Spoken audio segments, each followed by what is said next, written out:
Você está feliz aqui nessa manhã? Amém? Pode ser um pouquinho pentecostal, não tem problema. Isso, dá um glória a Deus assim, fica... Deus é bom. Queridos,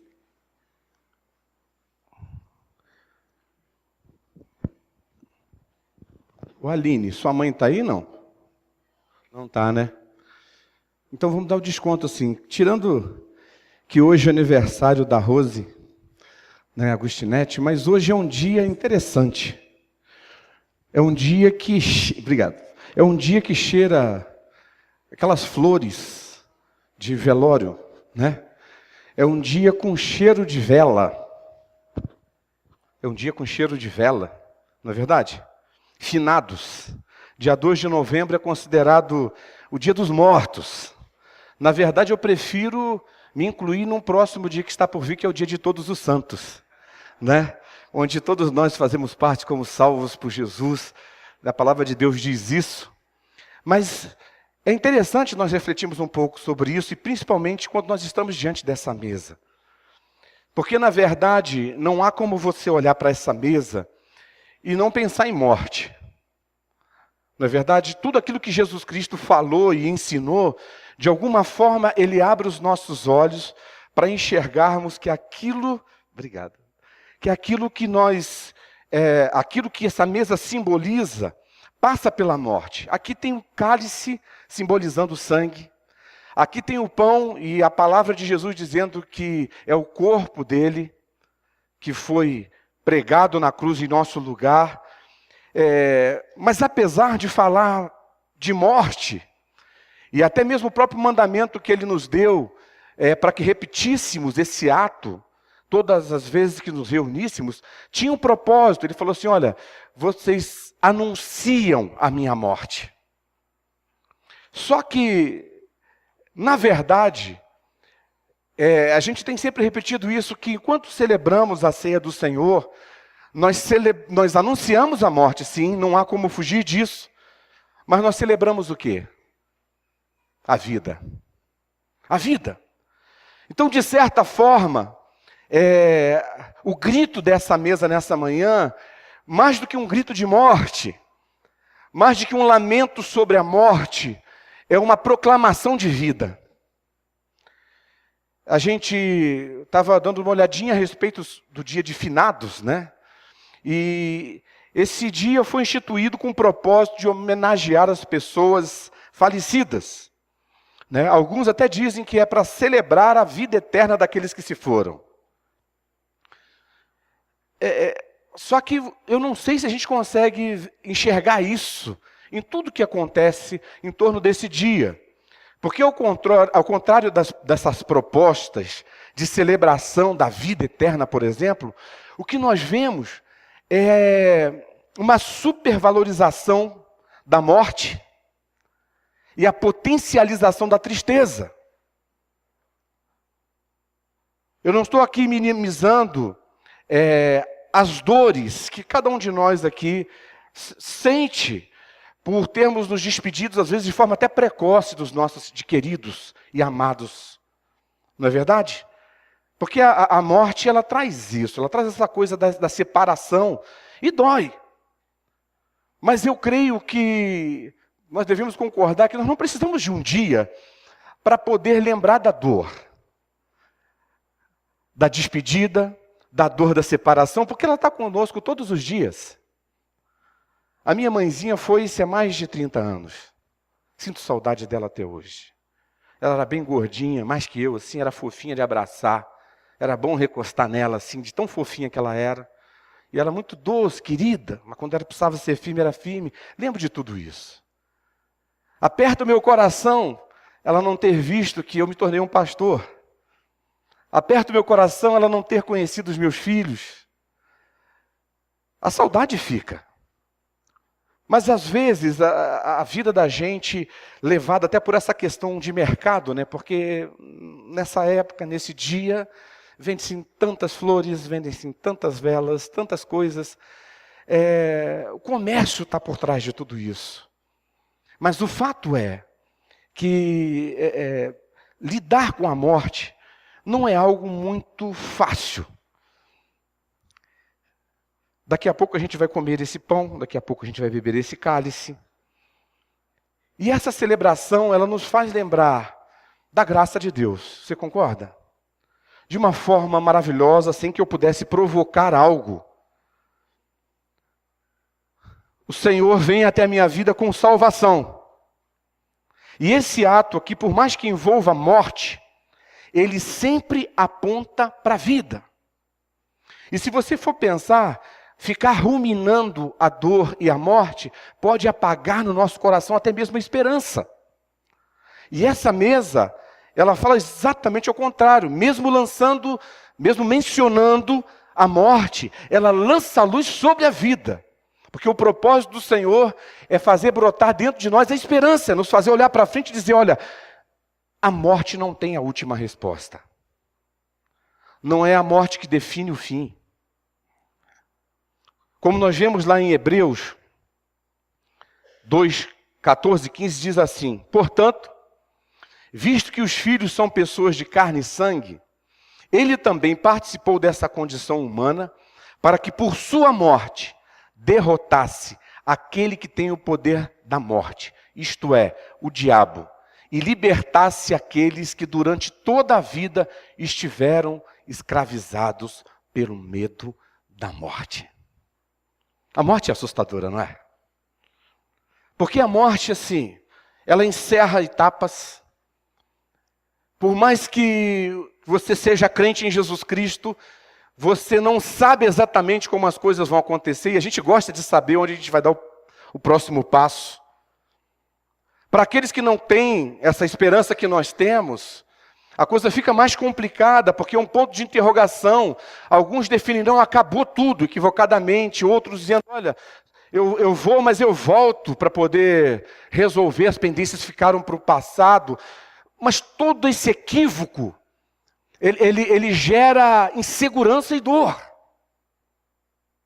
Gera insegurança e dor. Porque não traz certezas. Mas quando nós olhamos para esse texto aqui, dizendo que, porque nós somos de carne e sangue, Jesus se tornou carne e sangue. E nessa condição de carne e sangue, ele fez o que nós não poderíamos fazer, que é vencer a morte.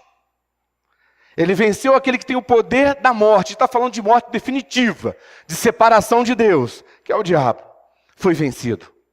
Foi vencido na cruz. A morte foi vencida.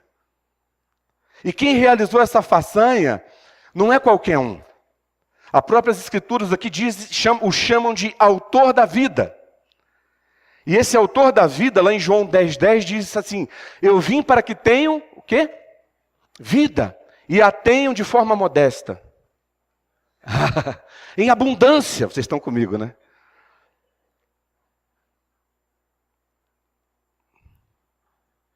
Então, diante da situação da morte, que nos preocupa, que nos assusta, que gera dúvida, essa insegurança de lidar com o desconhecido, sofrimento diante disso tudo aí é real.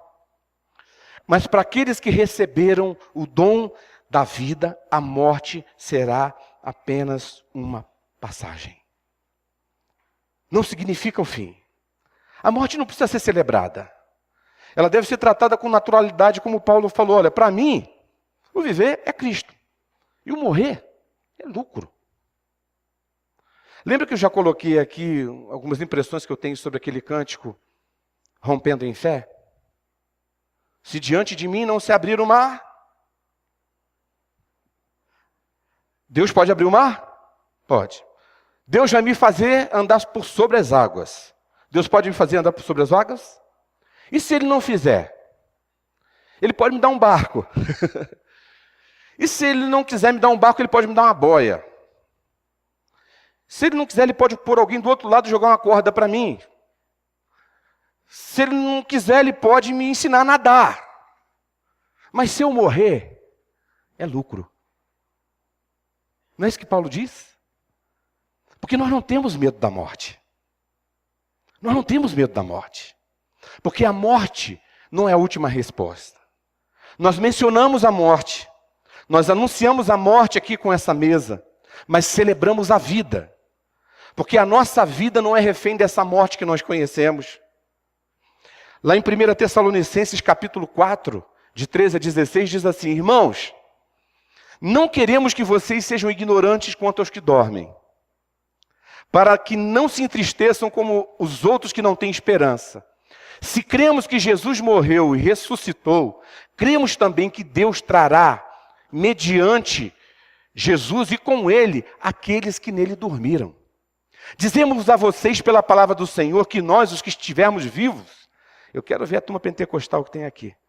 Vou repetir essa última parte. Dizemos a vocês, pela palavra do Senhor, que nós, os que estivermos vivos, os que ficarmos até a vinda do Senhor, certamente não precederemos os que dormem. Pois dada a ordem, com a voz do arcanjo e o ressoar da trombeta de Deus, o próprio Senhor descerá dos céus, aleluia, e os mortos em Cristo ressuscitarão primeiro. Olha que maravilha. A resposta de vocês também. Depois, nós os que estivermos vivos, se isso acontecer, seremos arrebatados com eles nas nuvens, para o encontro com o Senhor nos ares. E assim, isso, de novo, vou repetir, Maurício. E nós, depois os nós que estivermos vivos, seremos arrebatados com eles nas nuvens, para o encontro com o Senhor nos ares. Amém. E assim estaremos com o Senhor para sempre. Aí o texto diz assim: consolem-se uns aos outros com essas palavras. Queridos, essa é a nossa esperança. Nós não precisamos celebrar a morte. Porque, na verdade, a morte, ela identifica uma passagem apenas para nós, ela não é o fim. Ela até, de certa forma, encerra uma etapa onde nós lidamos com essa carne, com esse jeito, com essas lutas no nosso dia a dia, mas inaugura a plenitude da vida. Percebe? Então lembremos da morte, anunciemos a morte de Cristo, anunciemos a nossa própria morte para o pecado, para o mundo, para a lei, mas celebremos a vida que a morte de Jesus Cristo, que a morte de Deus trouxe para nós. Celebremos, nos alegremos. Ao longo dessa caminhada choramos, sim, as separações resultantes da morte, mas nós sabemos que não é o fim. Nós temos esperança. Nós temos esperança, não somos reféns. Segundo esse texto aqui de Paulo e os ensinamentos dele em geral, a ressurreição de Jesus Cristo é a certeza da nossa ressurreição. E de queridos nossos que foram e partiram no Senhor. Portanto, para nós, discípulos de Jesus, a morte jamais será a última resposta. Quem é esse Jesus da mesa, do pão e do vinho? Esse Cristo vivo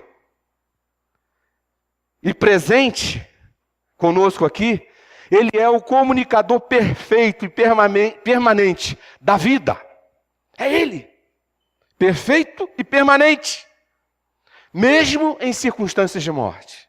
Só para lembrar um pouquinho com vocês da situação do filho da viúva de Naim. Havia desesperança. A morte havia fechado uma porta. O Cristo, o autor da vida, estava presente. E como ele é o comunicador perfeito e permanente da vida, aquele moço voltou a viver. Lembra da filha de Jairo? Ele foi chamado para ir até a casa onde a menina estava doente. E no caminho foi interpelado por uma mulher também enferma que teve uma experiência de cura com ele.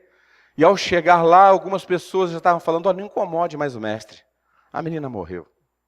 Mas quem disse que a morte é a última resposta quando o autor da vida está vivo e presente? E aquela menina voltou a viver. Lembra de Lázaro, do amigo do Senhor?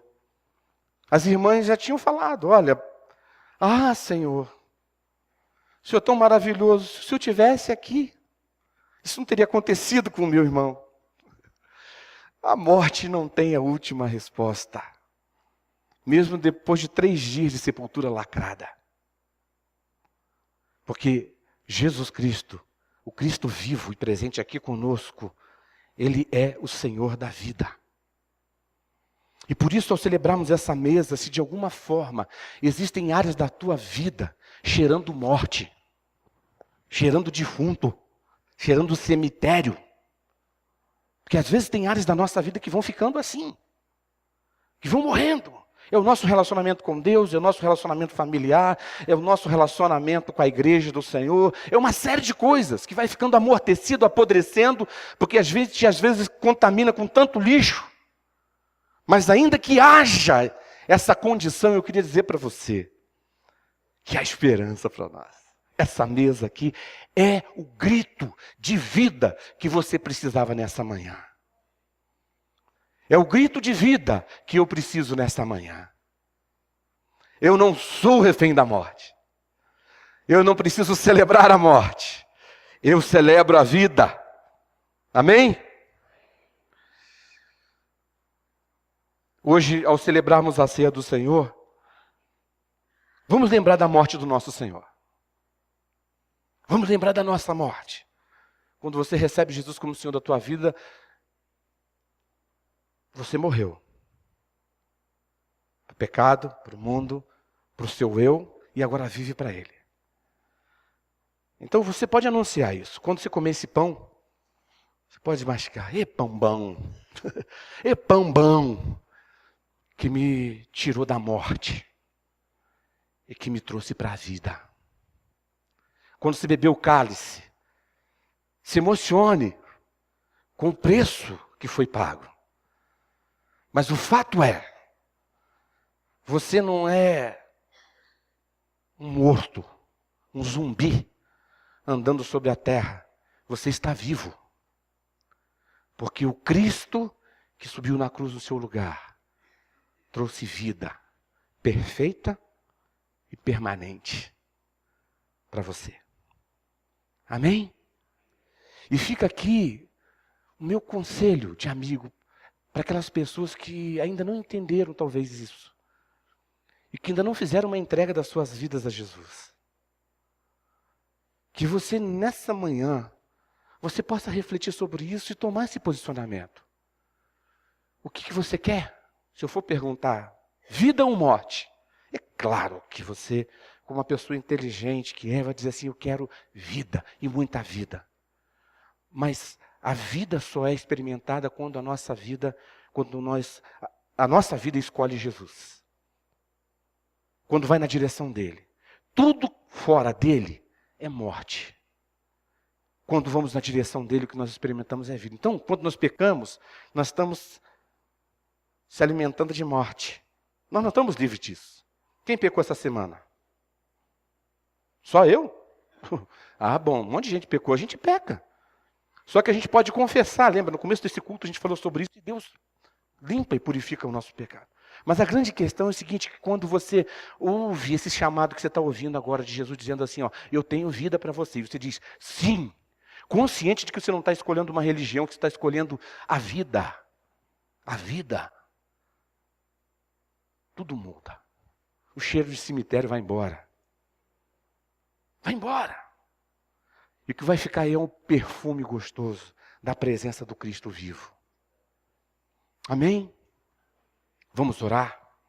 Curva a sua cabeça. Senhor, nós te louvamos por esse momento. Te louvamos por poder participar dessa mesa. Te louvamos, ó Deus, por tanto amor que o Senhor demonstrou por nós a ponto de realizar o que realizou, para que hoje um destinado, um condenado à morte como eu pudesse experimentar vida e ter esperança. Mesmo num mundo onde a esperança vai se desmoronando, Senhor, a gente pode olhar para frente e ter esperança. Porque a nossa esperança não são homens, não são governos, não são estruturas humanas, mas a nossa esperança é o Senhor. Que mesmo que esse sistema nos consuma, nós temos o Senhor. Que mesmo que, Senhor, a desesperança chegue no último, no limite, Senhor Deus, nós temos o Senhor, e ter o Senhor é ter a vida, e ter a vida é ter esperança. E nós nos alegramos nessa manhã. Ó Deus, que o Teu Espírito Santo toque no coração daqueles que de alguma forma ainda não descobriram essa vida que o Senhor é e representa. E que esses possam nessa manhã Te receber como Senhor e Salvador de suas vidas. E Senhor, aqueles também Teus filhos que já têm essa vida, mas que percebem que várias áreas de suas vidas estão cheirando morte. Deus, leva a vida para esses lugares, que eles possam ser tocados pelo Teu Espírito Santo, que eles possam desejar isso, e sendo que eles possam receber isso para a glória do Teu nome, Senhor. Nós nos entregamos a Ti, Senhor, e pedimos isso em nome de Jesus, nosso Senhor. Amém.